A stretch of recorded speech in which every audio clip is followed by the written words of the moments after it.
It's time for Leadership of the Lead, where great leaders and good cigars come together. Austin and Dice are back in Season 5, sharing leadership lessons, cigar knowledge, and a few stories along the way. Just honest talk, with vibes, and premium smoke. Grab a tasty beverage, a quality cigar, because life is too short for bad cigars. Welcome to the Leadership of the Leaf. My name's Austin. What's up, Paulson? And I'm Dice. And What's up, Dice? Austin. Hey, buddy. Hey, we're about to share some leadership advice with a good cigar. What cigar are we smoking this episode? We, because we're smoking the same one. Oh, I had that shit upside down. We are smoking the CLE Maduro. Maduro. What does CLE stand for? Christian Luis Eiroa. Also makes the silent in Eiroa. If you didn't know, the wrapper is Mexican San Andreas. The binder is Honduran. The filler is Honduran and Colombian. The size is 5x62. It's supposedly a medium strength cigar. We'll be the judge of that. Yeah, boy. Right now it feels like a medium. Look. See that? Medium. That's because you got small hands. Oh. Is that a little guy joke? Because I was a little guy. Alright, what Hennessy you fucking pairing that with, bitch? Oh, I am so glad you asked. I am pairing it with regular VS Hennessy. Yeah, motherfucker. Yeah, Hennessy. That's what I got. That's what I'm drinking. And I like it. And they should pay me. They really should. But what I and our audience is more interested in, because you change it up. Scotch. That's right. Whatever. What 3 million word title are you drinking this time? Jameson Black Barrel. 3 words. Not 3 million, 3 words. Oh. Jameson Black Barrel. Go. Jameson Black Barrel. Okay. I like it. I'm a Jameson fan. Yeah. I saw it. It was on sale. And I was like, I'm going to pick that up. Oh, that's even better. I like that even better. You said on sale. On sale. Ooh. Give me hot flashes. Is that a thing? You're a bitch. I meant like a female dog. Gee. Wow. They come in heat. Oh my goodness. That's the way you're going to talk to me this episode? Huh? That's what's going down? I feel like that's the way I talk to you every episode. That's true. This is nothing new. I'll stick around for it. I must like it. You gonna pull my hair next? Only for good. Oh my goodness! Are you ready to start this episode? Are you done bantering? Are you done bantering, sir? All right. No, but I'm ready to start whenever you are. Well, I'm gonna start off with this: the modern workplace myth. Ooh, I've heard some of these. I bet you I can name some of them. Oh, you want to try to name some before I go through? Let's do it. Flat organizations. Yeah. The title has no meaning. Your job title has no meaning. It's just something that's there. And everybody is somebody else's boss. I think you pretty much got it. Today you hear a lot about flat organizations. No titles, no hierarchy, but everyone has equal. Everyone's equal. Everyone is baseline. There's no one above the other person. I know a lot of times that sounds great. I mean, it sounds wonderful in theory, but the truth is the flattest company even has someone that signs a check. They have someone that makes that final call, and someone who answers things when things go wrong. There's always someone in that pecking order that handles all that. So the person that signs your check, you're going to tell me he thinks it's a flat organization? Yeah. The person that makes that final call, he's not high on that hierarchy level. He's not at top of the totem pole if there was one, because he has to make the final call, but it's a flat organization, right? Yeah. So all that to me, if you ask me, that's bullshit. Bullshit, Yeah.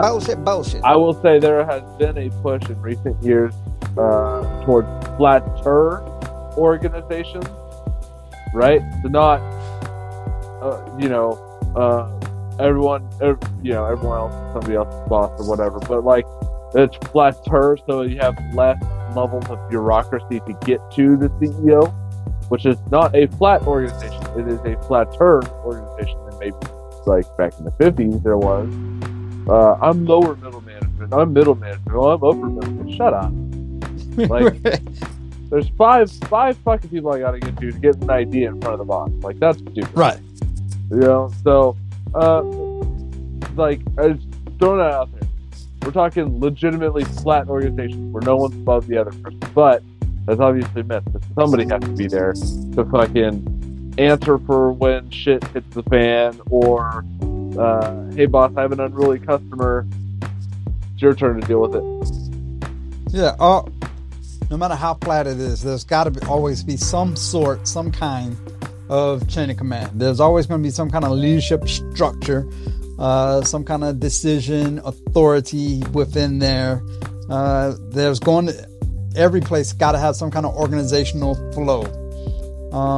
So whether you want to call it flat or you want to say it's a smaller chain of command, however you want to look at it, it's all kind of the same thing if you look at it from the top, I would say. Yeah.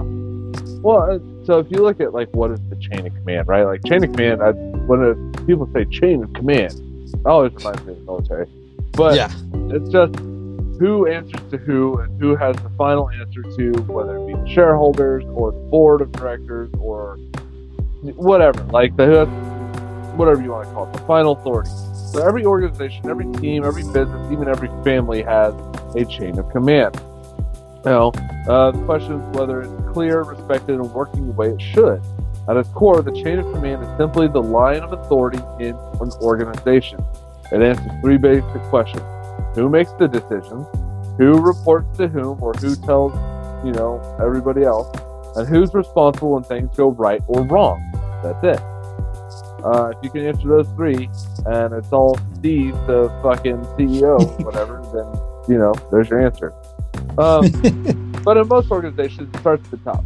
Owners, executives, leadership, and leadership, and flows downward through managers, supervisors, and frontline employees, whatever. But the important part is that the chain of command isn't just about power, it's about clarity. It has to define something, right? It's going to define how the decisions get made, how the information flows, who owns the outcome of those decisions when they get made. And without that clarity, you don't have leadership. You have confusion. So if the frontline worker, right, decides to take a 3-hour lunch break without telling his supervisor, and all the widgets don't get made, who's responsible for that? It would be the frontline supervisor responsible for that, because he didn't know where his people were. Right? And then who's going to ask the frontline? Who's going to sit there and ask the question, why didn't my widgets get made on time? That's going to be the owner. That's going to flow down to the manager, and then it's going to flow down to that frontline supervisor, and then he's going to ask the fucking employee, going, WTF, bro? And he's like, well, it's 3-hour lunch. I just decided to take a 3-hour lunch, and that's how you get written up. You want to get written up? That's how you get written up. Well, I like the way it's pointing out clarity, because I took a 3-hour lunch break. I didn't know I couldn't. It wasn't clear and defined that I can't take a 3-hour lunch break. You just said take a lunch break. Yeah, lunch break is only 30 minutes, not 3 hours. Oh, right. You didn't make that abundantly clear, sir.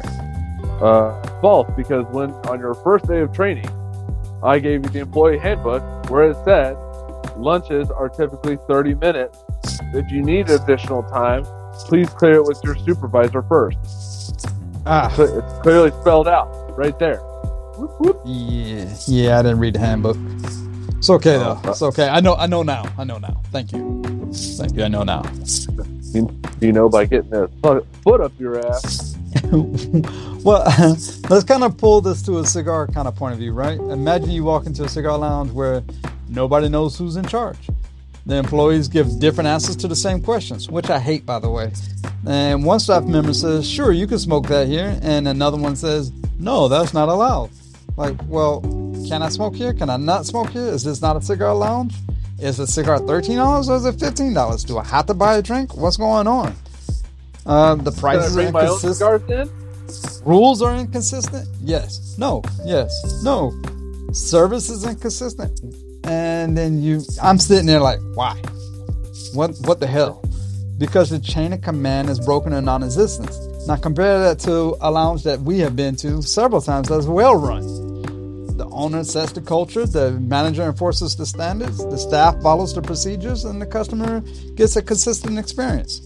One thing that I know is consistent in every lounge that I've been to is somebody is walking in the humidor with me. Yeah. I generally, I'm not new to this, so I get it, but I don't like it. But every lounge does it. Every lounge does. I understand. I have questions. Maybe they want to steer me in the right direction. I don't know. Or maybe they're just like, hey, I want to make sure this guy doesn't steal. He's looking shifty. Wow. Just saying. Well, all those actions. I get the same thing. All those actions are the chain of command. And it's not about who's in control. It's about consistency. And as I pointed out, they have been consistent with joining me in the humidor. Which I can't say. Sometimes I don't mind because it's nice to chop it up with someone that knows cigars talk and all that type stuff. And you can kind of get an idea if the guy's full of shit or not too. But sometimes I just want to go pick up a leaf by Oscar and leave. Yeah. Oh, that's also fine. I tend not to let that stuff bother me, but I always like it. You go to a family, right? You go to anybody that has kids knows what I'm about to say, probably. If you look at it to a family, right? There's a chain of command. Well, if dad says no, then maybe I'll get a different answer from mom. Or if mom says no, maybe I'll get an answer from dad. And if mom and dad are not on the same page, then guess what? Then the kid gets to run free and rampant over whatever. I don't know. Go ask your mom. Well, I don't know. Go ask your dad. And the kid's left like, fine, fuck you. I'll just make the decision. And it's like, well, that wasn't allowed. Well, it says you guys go ask each other, and that's all you would say. But yeah, why it matters, why the chain of command still matters, why the hierarchy matters, leadership structure, the organizational flow, whatever you want to call it, right? We're going to call it chain of command because it's the easiest to identify. It clarifies that decision making. When no one knows who has authority, decisions slow down. You're going to get meetings about meetings about meetings. You're going to have the pre-meeting about the meeting you're going to have. You're going to have the meeting, and then you're going to have a post-meeting about the meeting you just had. Emails, you're going to have 10 people fucking CC'd, and everyone waiting for someone else to decide. Clear chain of command eliminates that. It tells people what they can decide, what they should escalate, and who ultimately owns the outcome. I know in my job, I know exactly who ultimately owns the outcome, and he has very clearly said, as long as you are executing my vision, you have the right to make any decision you feel you need to. And I go, got it, boss. And then I go, ooh, I feel like I'm making the right decision, but I'm just going to go, hey, I'm making sure I'm interpreting this right. I only do it once. I make sure I'm interpreting this right. This is a decision I want to make. You think, does it make sense? Yes. How does it? Can you explain how it moves my vision forward? Yeah. Cool. Then go execute. He didn't even ask me what the decision was. He asked me those other questions, and I'm like, There he goes. If you can answer yes to both of those, then go forth and conquer, my friend. Yes. I like stuff like that. Yes, I love that because it gives you the power of autonomy. Mm-hmm. But yet he still has the ultimate authority over what's going on. So as long as you're both on the same flow, or same track, same mindset, then he doesn't have a problem. Now, if you was to make some off the wall calls, I'm pretty confident you'll get, hey, Austin, let me have a word with you. Yeah, exactly. I don't think we're looking at the same picture right now. Right. He's clearly outline. Hey, if you're talking to somebody in another our partner organization and they have my level of leadership, CC'd an email, please CC me in your email, because I don't want a phone call being like, why the fuck is your guy making this decision, even if it's the right one, and not knowing anything about it. I'm like, that totally makes sense, and I can do that for you, boss. And our relationship is great ever since. Oh boy. Oh boy. What? Oh boy. Here it comes. Oh. Here it comes. What I want to know how your first third. Oh. Oh, I thought you was going somewhere else. Where did you think I was going? We'll get there, I promise. Hold on, let me take a puff. Man, my anxiety is high. I see it. Right. Light on the espresso side. Some earthy sweetness, and is that chocolate, sir?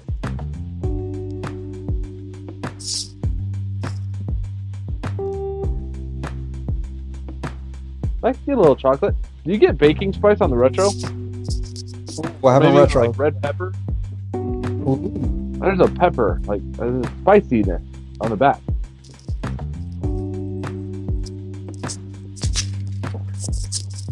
Yes, sir. Leave me alone. There was a slight spice. I'm asking to make sure I'm not going crazy. I feel like I just wanted to communicate that to you. You're an ass. Ladies and gentlemen, at this point in the show, I feel I must give you guys a heads up. If you're playing along with the communication drinking game, that's 2, by the way, go ahead and pour yourself another glass. If you're low. Yeah, if you might want to go at you might want to go ahead and do it. You know what I'm gonna start doing? This is what I'm gonna start doing, because we do the show notes. Clearly, I can see what's coming up. So, right? Yep. I'm gonna go ahead and just pour a small shot glass on the side. Yeah. And I'm gonna say that's my verbal feedback between you and I glass. I don't want to say the word. Verbal feedback. All right. You want to talk about efficiency and verbal feedback? The good thing is it's not a large section. That's the only good thing about it. Let's see how many times I can fit it in there. It's gonna be like what is that? Super Troopers? Meow. Meow. Oh my goodness. We ready? I'm ready. Efficiency and communication. A strong chain of command creates clean communication lanes. You got to make sure that you communicate in the lane in which you are assigned to communicate. You're a dick. Information flows downward for direction and upward for feedback. That's the way the direction of communication flows.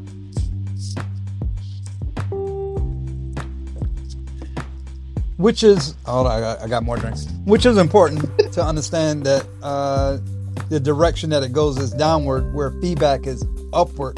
Because when you talk about the chain of command to effectively work properly, you don't want to take direction from someone that's below. You want to take it more as feedback.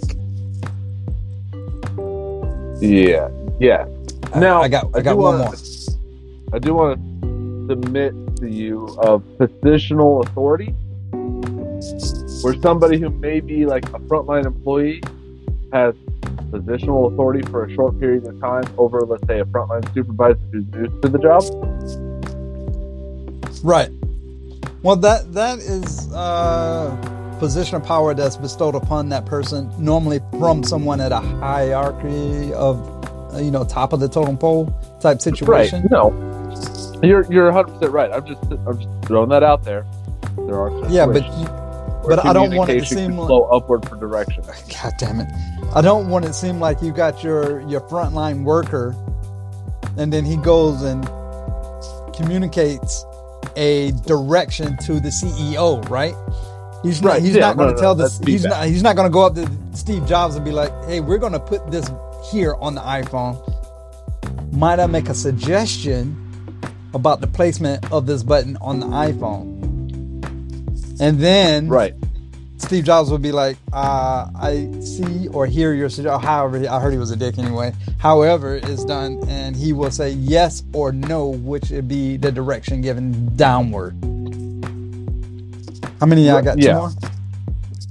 Yeah. When that structure is missing, you get mixed messages, rumors, misalignment, and eventually frustration. And I'm talking frustration from the top down, because the worker bees are going to be frustrated because they have no idea what fucking direction they're actually supposed to be going in, what they're supposed to be doing to move the ship towards the vision, so to speak.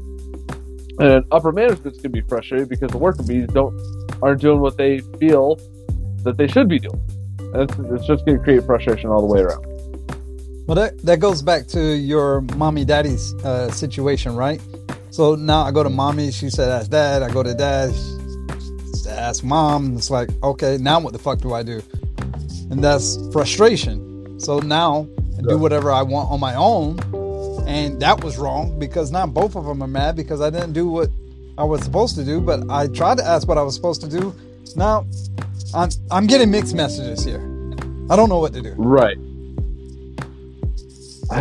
Yeah. And that's where accountability comes into play.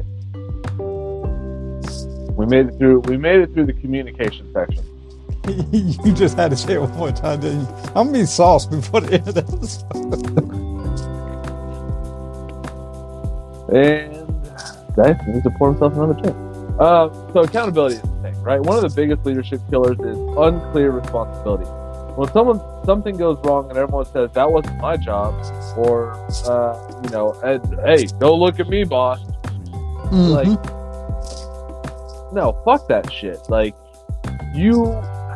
I've always hated bureaucracy for the simple fact of, like, when I go to somewhere and I'm like, hey, I heard you can sign this one report. And they're like, oh, no, they got to go talk to Susie. And I'm like, I just came from Susie. She said you fucking sign it. Oh, she did? Yeah, no, she needs to sign it. Oh, and if she doesn't sign it, go to Bill. Like, he'll sign it. Like, no, bitch. I'm right fucking here. You signed the goddamn thing. Well, it's not really my job. God damn it. Then whose fucking job is it? Yeah, I hate that. Is Susan the only person in the world that can sign this? The only person in the world. That's it? Apparently so.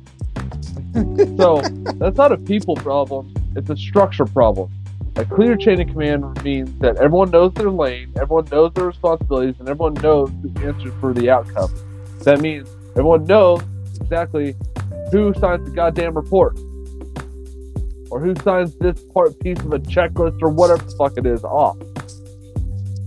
And the thing is whoever is above Susie I know that's a bad word, should be able to sign the same paperwork, and everyone above Susie should be able to sign that same paperwork because they are in her chain of command. So essentially the person that is in charge of Susie should be able to sign the same paperwork.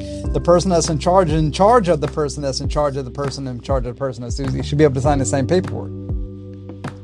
Yeah. I mean, it's just the natural flow of how a chain of command works. Right. Yeah. It makes a difference because all of this sort of stuff, when you talk about accountability, who has the accountability, who has clear lane responsibility, who has all this stuff, it'll help create discipline, good discipline, order, and morale. Because it's like having a budget for your house. If you have a budget for your house, everyone's like, oh, that's so restrictive. No, it shows me exactly how much money I can spend. So that way I'm not spending all this money going out to eat a fucking Chick-fil-A or whatever. I can fucking like, oh, hey, I know that for this pay period, I have $700, whatever fucking money I want to spend on. That means I can go buy that fucking $500, stand mixer or whatever it is. I don't fucking know. But without that budget, you're just gonna sit there and keep swiping at me like, oh man, I wish we could have that fucking stand mixer I'd cook in the house. Meanwhile, you're eating all your fucking stand mixer money at Chick-fil-A or McDonald's or some shit. Well, if it falls back to the accountability, right? So whomever is the final decision maker or whoever it falls on, and that accountability falls back up the chain of command. The guy that took a 3-hour lunch, yeah, it directly falls on that guy, but then it shows that there's a structure problem on the way up. So you have to follow that chain of command back up to figure out what's going on. Like, why did this guy think it was okay? Is my frontline supervisor, is he lacking on his job? Maybe. Or maybe he just didn't know and it stopped right there, and then you can fix the problem there. But if that guy's a lackey and was like, he asked and kind of gave a wishy-washy answer, like, I don't really care how much long you take for lunch. Now you keep going up that chain of command to figure out who is the person that should hold accountable. Of course, you need to hold the person accountable for doing whatever he wants at that time. But then you follow up that chain of command to figure out who's accountable, to follow the line to figure out the discipline, order, and morale. You figure out who actually should be disciplined in that whole scenario. And there's something people don't realize. Like, the chain of command actually improves morale. So you did this to me. You did this. You did that. Shit. Oh, yeah. People, why a good chain of command actually improves morale is because people like clarity. They like knowing who their leader is, what their role is, how they grow. Right, and I'm not talking just for the leader. They like knowing what their individual role is, how they can step outside that role and grow, and who is ultimately responsible for their decisions. I can tell you there's nothing more frustrating than having 3 goddamn bosses for the same fucking shit, and then everyone asking the same question. You have 3 people asking the same fucking question. You have to tell the same story 3 fucking times. It gets you really pissed off really quick. And when that structure is missing, guess what? Anxiety increases, and people start wondering, am I stepping on someone's toes? Is this even my responsibility? Why does that person get to make that decision? With structure, it removes that tension. It creates stability, fairness, predictability, and that's where real job satisfaction lives. Well, I can contest to this because I started a new position, and I really didn't know where my role sat. I wanted to know all that. Like, I wanted to know the clarity. I wanted to know, like, I don't want to step on anyone's toes. I wanted to know my responsibility. I wanted to know where all this sat. I did not get clear guidelines.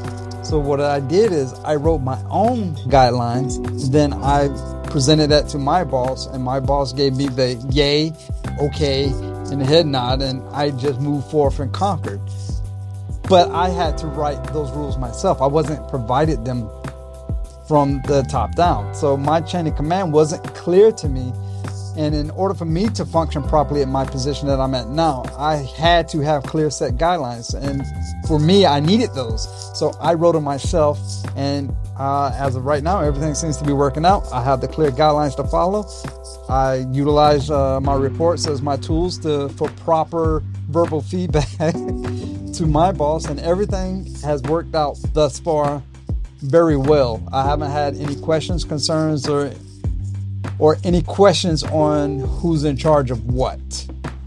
And I'm the type of person that hates when someone says that's not my job, and I attack that. It's not my job. If it's not your, what's not your job?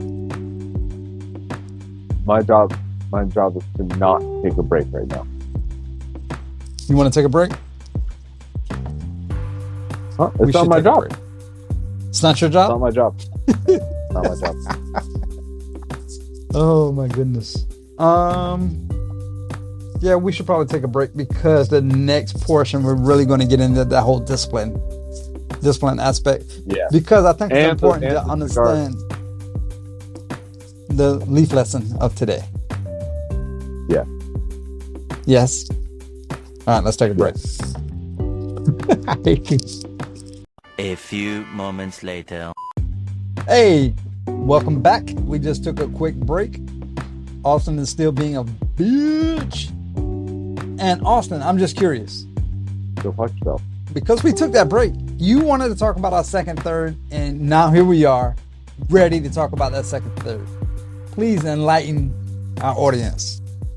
Leather. Whoa. Wood. That's a baking spice on the back end. That bacon spice is definitely hit for me. It's become more prevalent.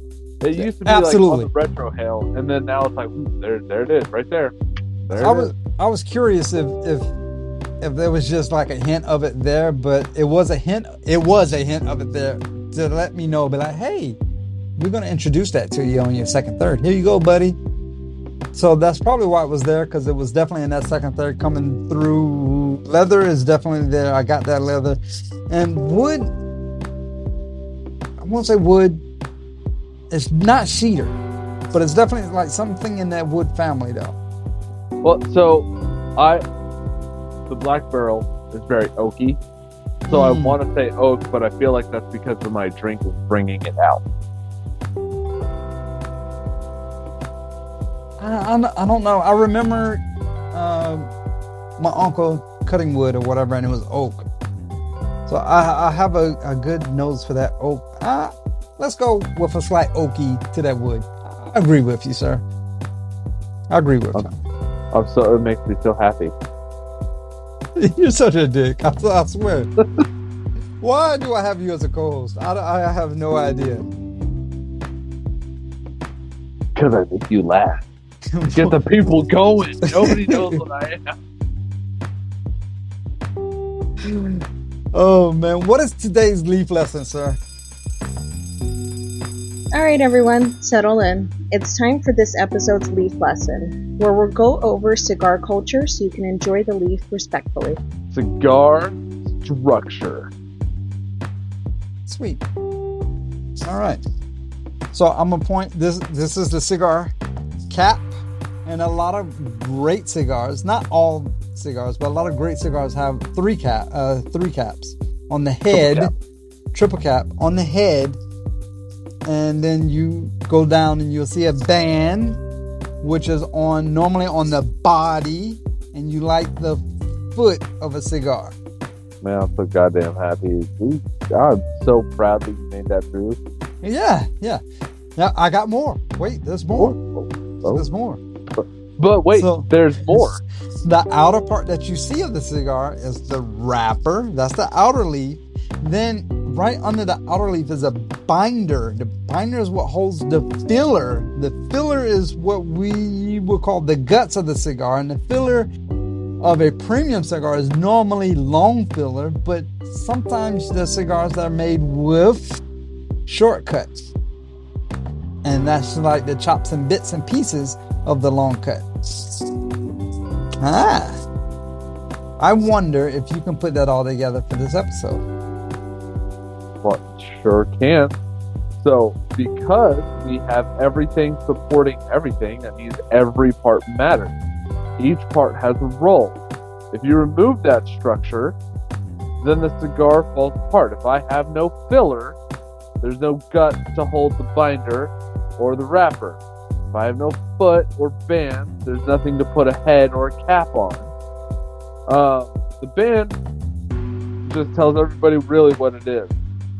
The leadership works the same way. The chain of command is not about control. It's about clarity, responsibility, and respect. When the structure is right, everything burns smoother.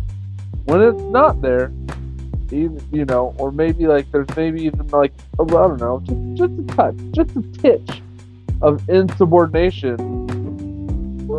then you got to get into some disciplinarian type thing. This is where that chain of command comes into play, right? Like if the chain of command isn't followed, then it's insubordination. And what that really means is something in that chain of command, something in that cigar is not holding or not doing its job properly.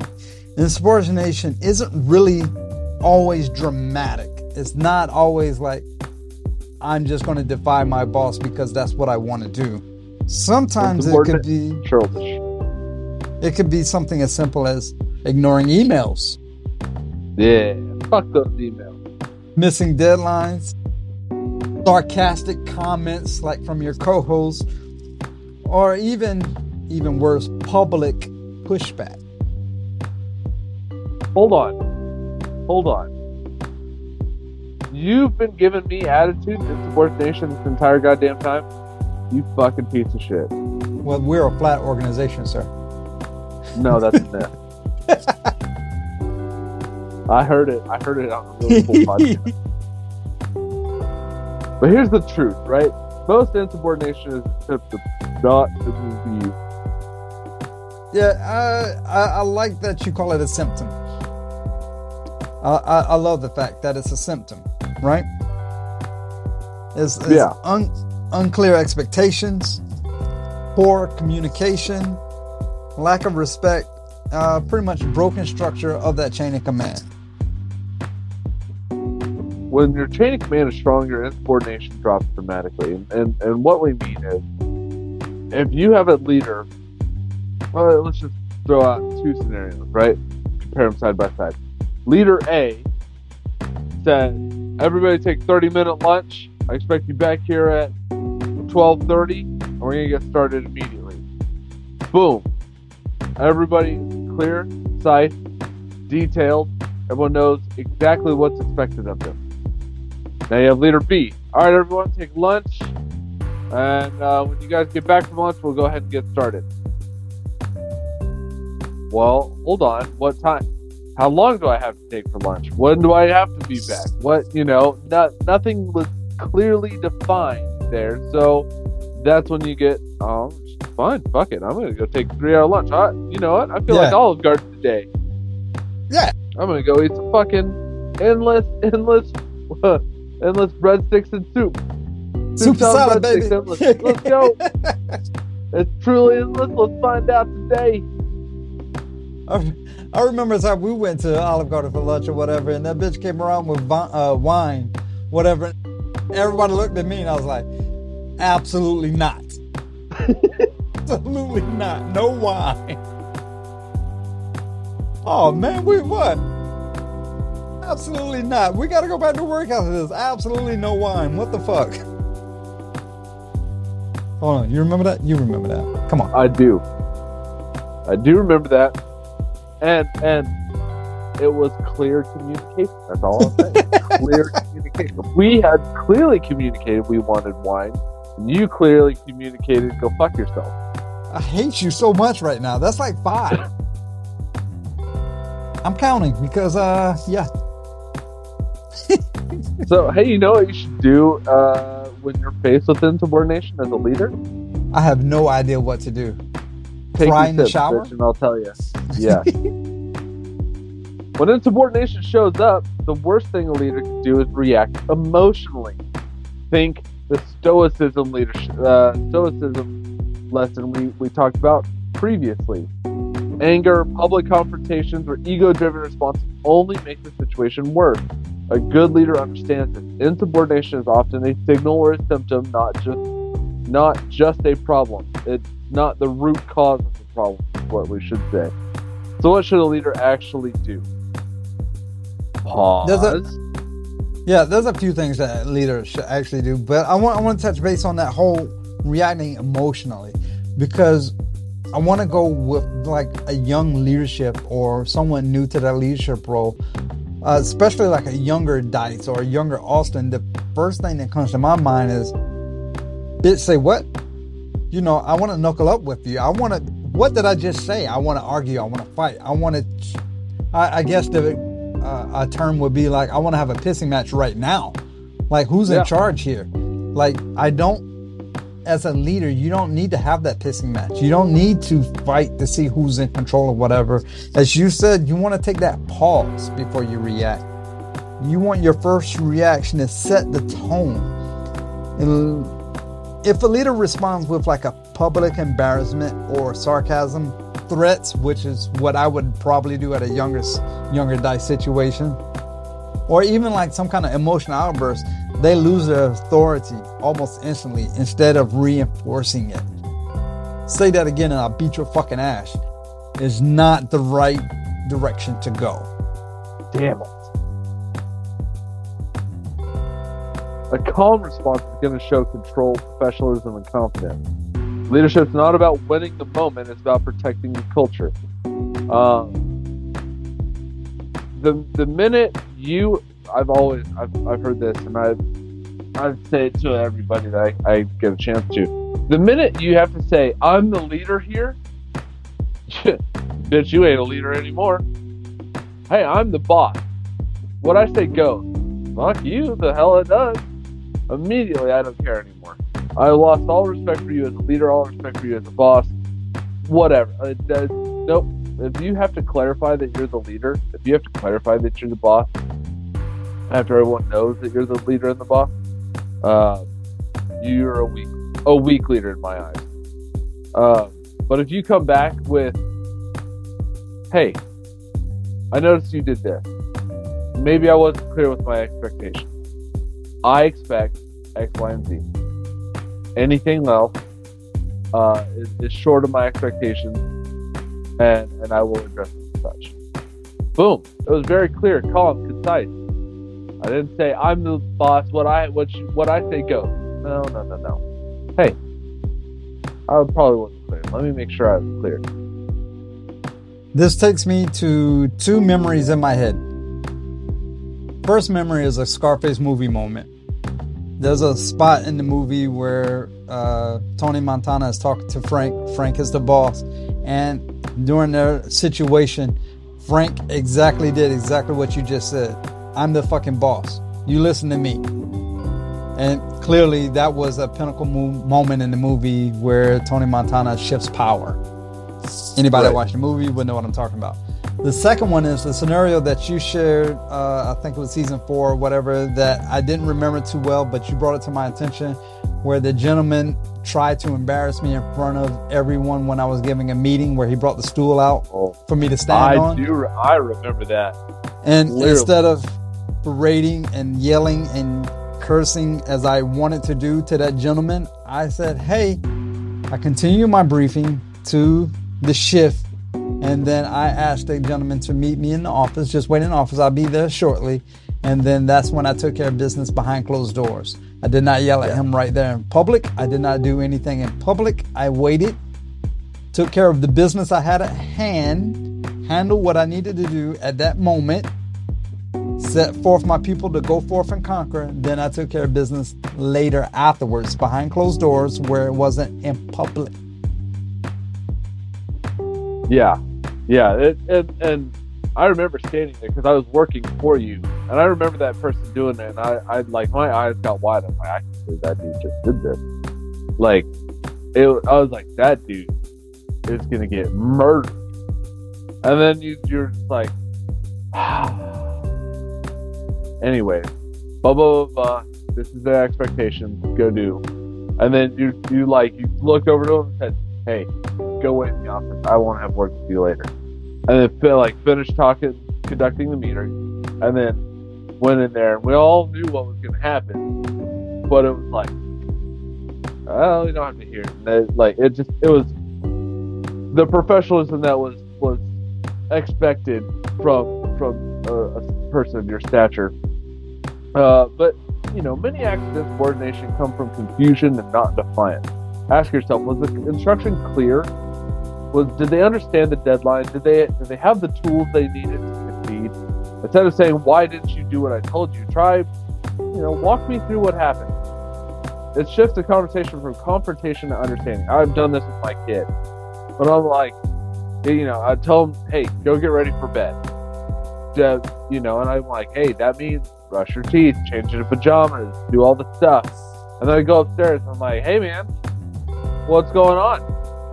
He's like, oh, sorry, Dad. I got distracted. I'm like, okay, got distracted. I can understand that. Let's get undistracted. Let's refocus on our task of getting ready for bed. Now, where are you in this task? I just need to brush my teeth. Okay, let's brush our teeth then. Okay. Very easy. He's very focused. He's back on task. I didn't have to yell. I didn't have to do anything. I just asked him, what's going on? What are you doing? It's a genuine question. Where are you at? Where are you at in this process? And he's like, and he already knows he messed up, but it handles it without me going, what the hell, aren't you ready for bed yet? You've been up here for 30 goddamn minutes, and you're not ready. Like, no, I don't have to. No. Hey, man, what's going on? It smoothed everything out. It went from confrontation to understanding, and it's made a difference just in, with me and my son. So if you try that on an adult, when you're like, hey, what are you thinking in this? When you made this decision, what was going through your head? Explain your thought process to me. And if they can explain it to you, like, I see where you could have thought that might have been a good idea. Let me explain where you went wrong, and let's refocus on the right way to do this. That makes sense. I had that exact scenario as a subordinate myself, presented both ways. I had the guy that yelled about I was inputting information in the computer instead of producing widgets. And the person was yelling, like, why aren't you producing widgets? This whole hoopla, like, I'm the one in charge and I told you to do this and that. So me being the subordinate that I am, I was being combative back. I was like, it needed to be input in the computer because of this reason. Like, I was going back and forth with this guy over the situation, right? That's because he came in yelling, came in hot. I came in hot. We both was hot together. Then I had another supervisor that came and said, hey, what are you doing? And I explained what I was doing, and he said, he was like, well, here's the thought process behind that. A, B, and C. Then he said, but I need you to do B and C. That way, when you do A, everything will be input in the computer at the same time. And I was like, okay, yeah, I got that. Then I go out and perform producing widgets again, instead of sitting at the computer, inputting the information in the computer. Both scenarios. One scenario, I fought back. The other scenario, I did exactly what he needed, what he wanted. Clear chain of command, clarity, communication, drink bitch, and everything was hunky-dory, as opposed to the other one that was fucking arguing with me about the situation at hand. Both scenarios are the exact same. It's how the person in charge approached me. And of course, me being the young whippersnapper that I was, there was a certain way to handle me and there was a certain way not to handle me. And the first one did not handle it properly, whereas the second one got exactly everything he wanted and more. Yeah, well, if you come across insubordination, the best way is to address it privately and directly. Public correction creates public resistance. Like you said, you came in yell in public, you're going to yell back in public. Exactly. Correct in private and then praise in public. Pull the employee aside, speak clearly. Hey, what happened? Hey, why? This is why it matters. Hey, this is what needs to change. No lectures, no drama, just clarity. Hey, what are you doing right now? Oh, well, I'm doing this expense report, and then I'm going to input it in the computer. Okay, I understand. I get that thought process. Have you tried finishing all of your expense reports and then just all putting them in the computer at the same time? Wouldn't that save a little bit more time, you think? Oh, shit, I didn't think about it like that. Yeah, you're probably right. Let's go ahead and give that a shot. All right, cool, boss. Boom. No drama, clarity. Yeah, it's one of those situations where the first supervisor came at me with that energy, right? And I presented that same energy right back to him. Whereas the second supervisor came to me and was pointed out an obvious flaw. You're going to do this now. You're going to have to finish project A. Then you're going to come back at the same computer and input the same information again.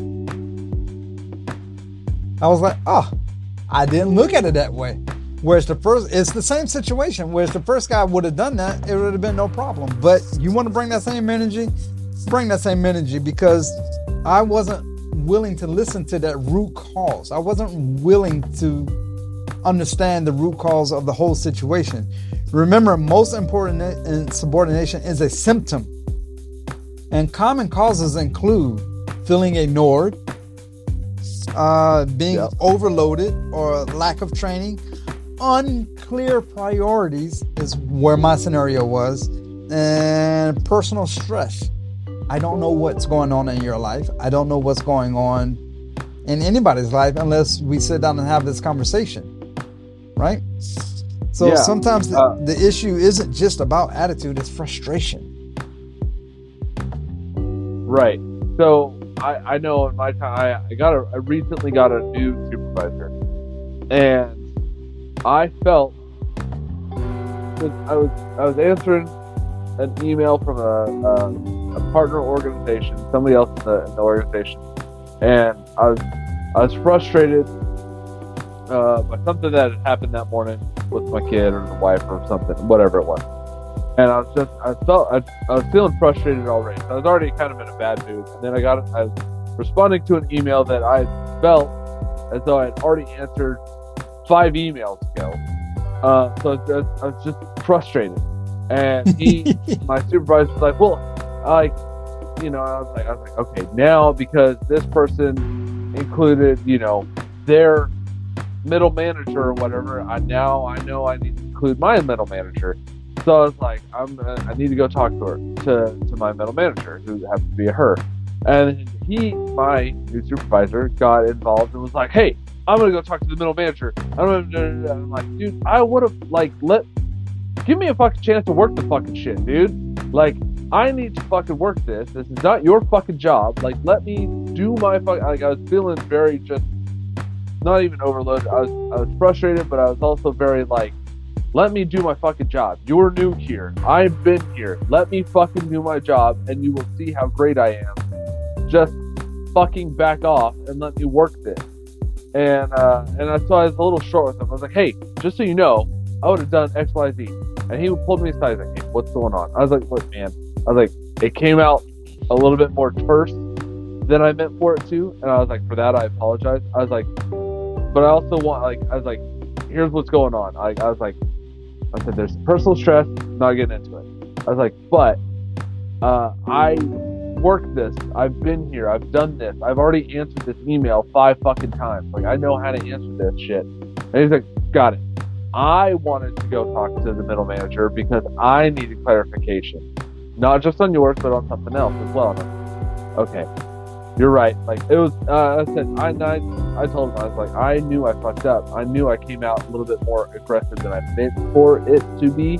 I was like, and for that I apologize. I'm still trying to learn how you work and how you operate. And he's like, well, I think we will operate great. I said, that's wonderful that you feel that way. I don't feel the exact same way because of, and I laid out the reason. He's like, and he goes, he's like, I understand. He goes, that makes 100% sense. And we had a good conversation. But now, because he listened, and listening, I felt a little bit more respect for him. So listening does not weaken authority; it strengthens trust. I felt a little bit more trustworthy towards him because I was like, okay, this guy's at least going to listen to what I have to say. It was kind of one of those things where, I don't want to say power dynamic. I didn't challenge the power dynamic. It was more of a fuck you, let me do my damn job. Like, you don't need to be involved. Like, just shut up. Shut up. You have other things to worry about. Go away. Let me worry about my job, and you have your job to worry about. And he was still trying to learn my job and it. So it was a weird situation. But listening was the answer to all of that. And it helped because he once the issue became clear, he reset expectations. He was specific, what behavior was required, what my deadline was, what the consequences of it were. Structure creates security. This creates conflict. It goes back to the lunch thing, right? Everybody take a lunch, 30-minute lunch. Come back at 12:30. We're going to go ahead and get started promptly at 12:30 versus, hey, everyone take lunch. We'll start when you get back.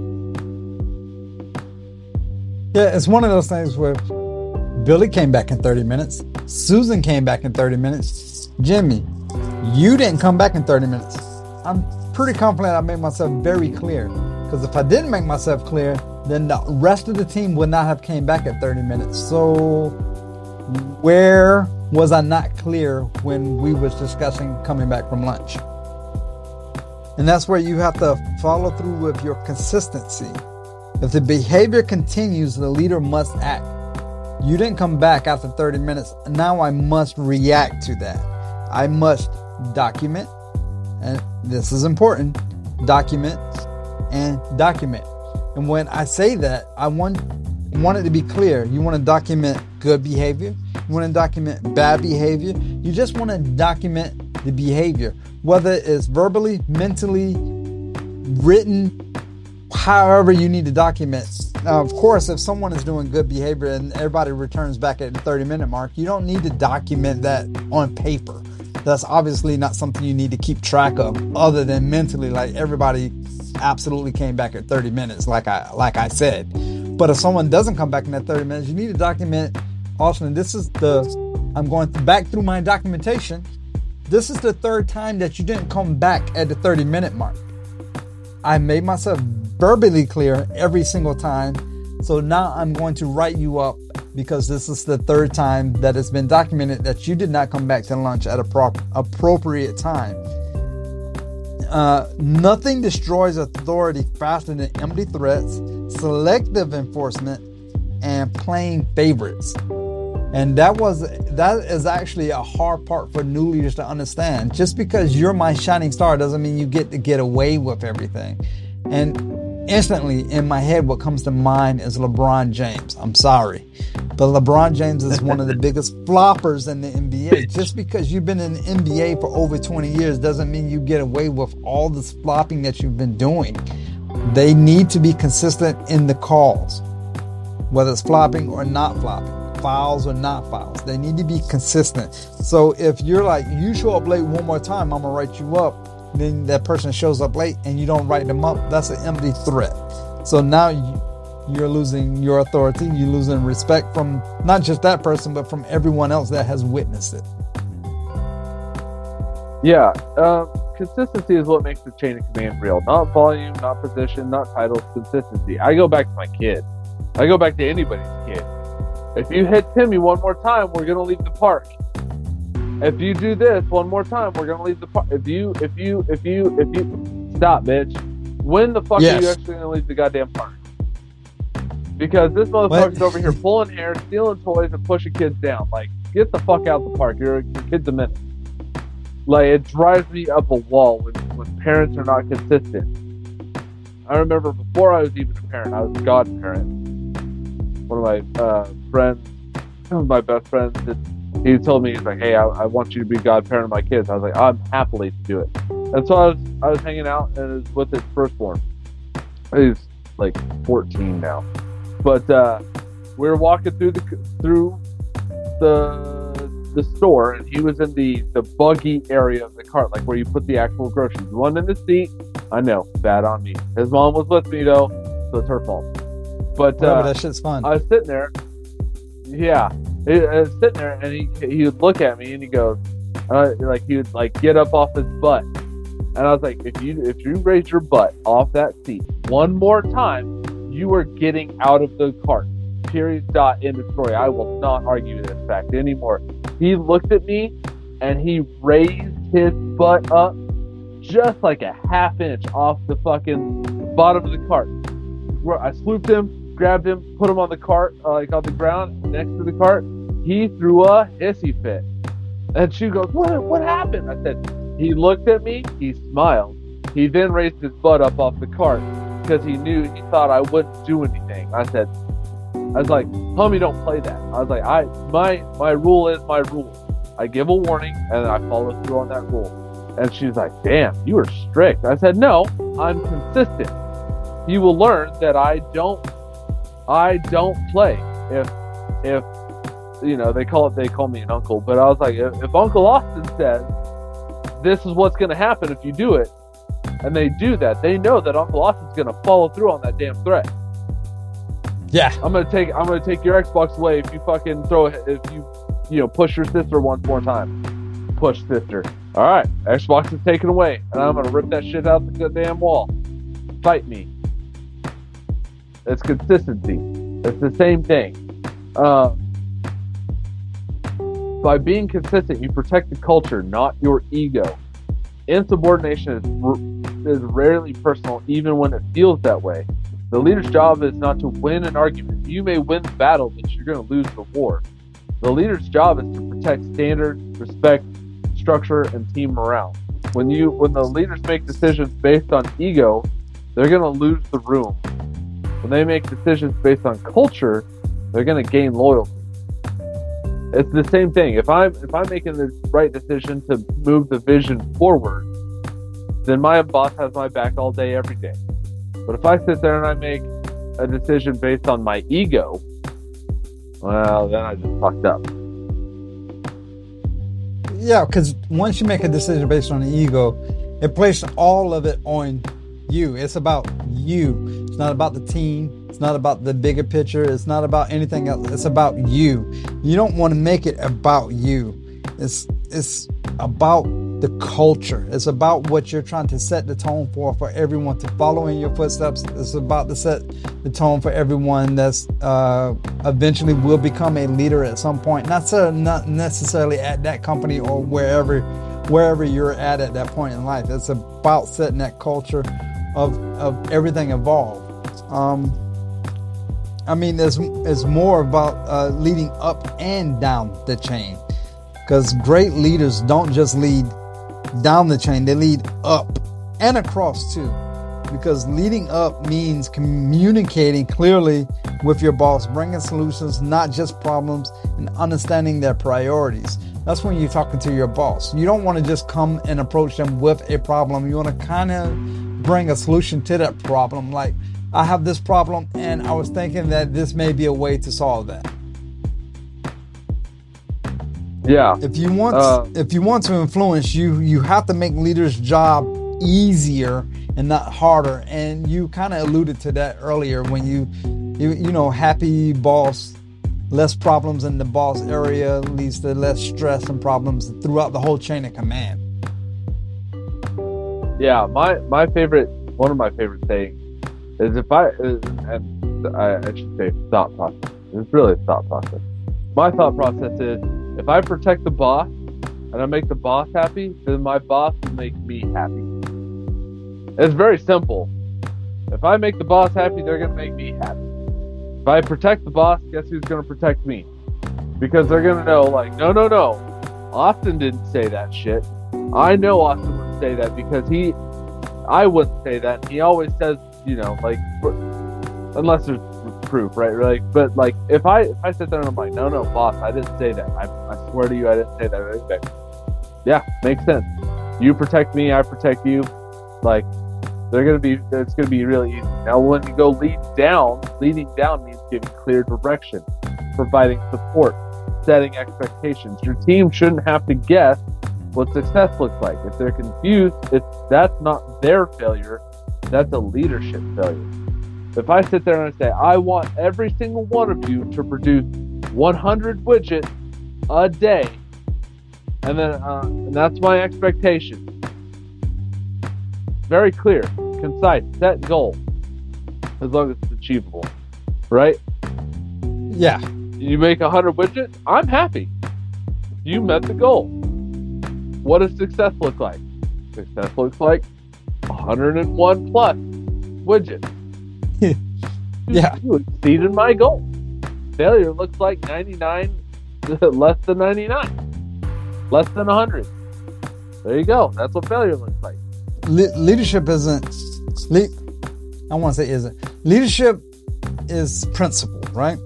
A strong chain of command isn't built through fear. It's built through clarity, consistency, and fairness. When people know what to expect, who's responsible, and what rules apply to everyone, insubordination becomes rare. It becomes respect and replaces the resistance. Respect replaces the resistance.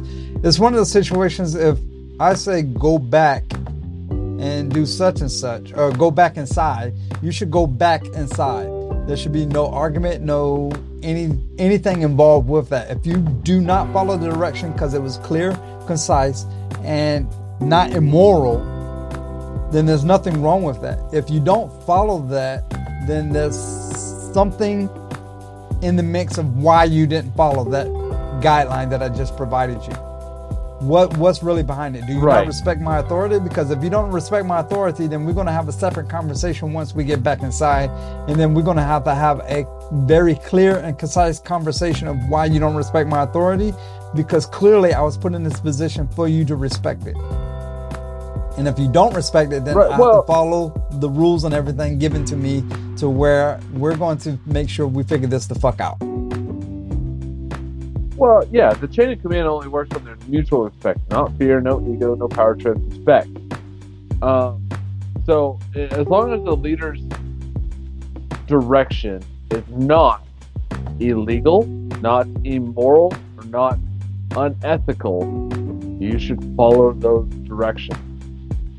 Now, if it doesn't check those three boxes, you have a duty not to do that, right? If it's unethical, don't follow it. If it's immoral, don't follow it. If it's illegal, definitely don't fucking follow it, right?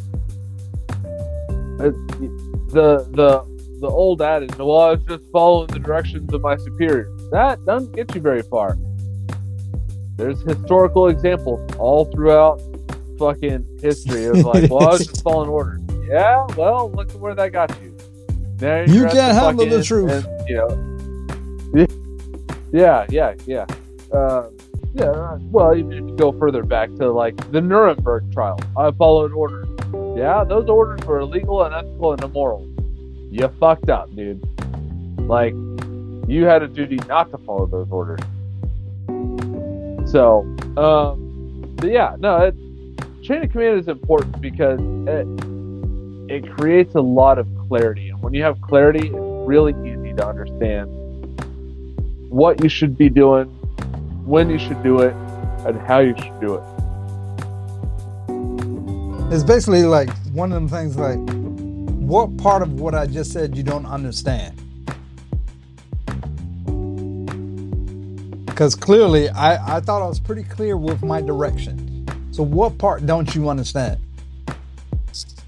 It's very simple. I'm put in this position, you're in this position. Yeah. Like, I want you to be clear on what your final third is. I don't know what you don't understand about that. For as my final third, I'm going to say this whole cigar, the whole time I've been smoking it, has been medium. It hasn't moved to a full. No mild. It's been medium all the way through. So when the adverts said it was supposed to be medium, they were on point. It stayed medium for me. Espresso pulled out in the forefront for me, but I'm definitely getting a large amount of charred, and I don't want to say it because I know what you're drinking, but it's like a charred oak mixed with an earthiness, and there's a strong hint of espresso in that.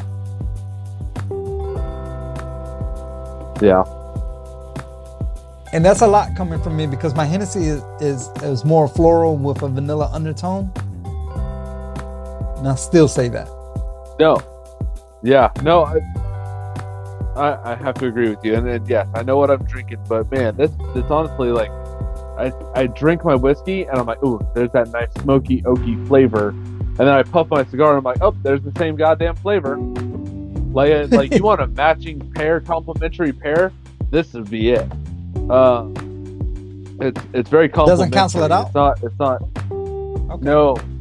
It's like I just took a sip and I puffed the cigar and I was like, my tongue was like, ooh, there's oak. Oh, there's oak again. So I was like, oh shit, okay, dope. It was interesting. It was very good, very good. So I guess that leads me to my final question: is single, 5-pack, or box worthy? It's time to answer the question. Is a cigar box worthy, 5-pack, or just 1 or 2? I have no qualms with the cigar. It burned phenomenal. The smoke output was good. The cigar burn line or mascara line or whatever you want to call it it's been kind of jagged, but I mean pretty solid. The only like mess up on my cigar is probably my own fruition of taking the band off probably too early. Dropped. Huh? Dropping it. What I do? dropping it. Oh, you saw that? Oh, you saw that, huh? I tried to pull it back on camera quick. I'm gonna have to go 5-pack. I mean, it didn't wow me in the factor, but it still was a phenomenal. It was still a great smoke. Phenomenal is not a word. It still was a very wonderful, great fucking cigar. But would I say it's 5-pack for me? I mean, box worthy for me? I would not say it's box worthy, but 5-pack and above, 5-pack plus.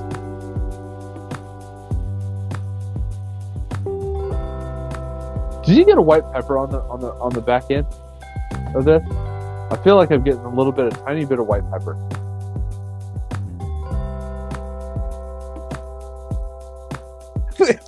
No. No?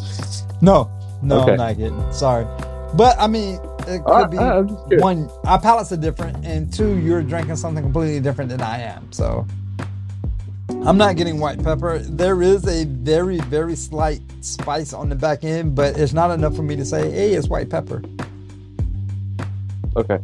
I have to agree with you. 5-pack plus. A box of these, while they're great, it's a great cigar. I would happily pick these up anytime I saw them. And I'd be like, that's a good fucking smoke.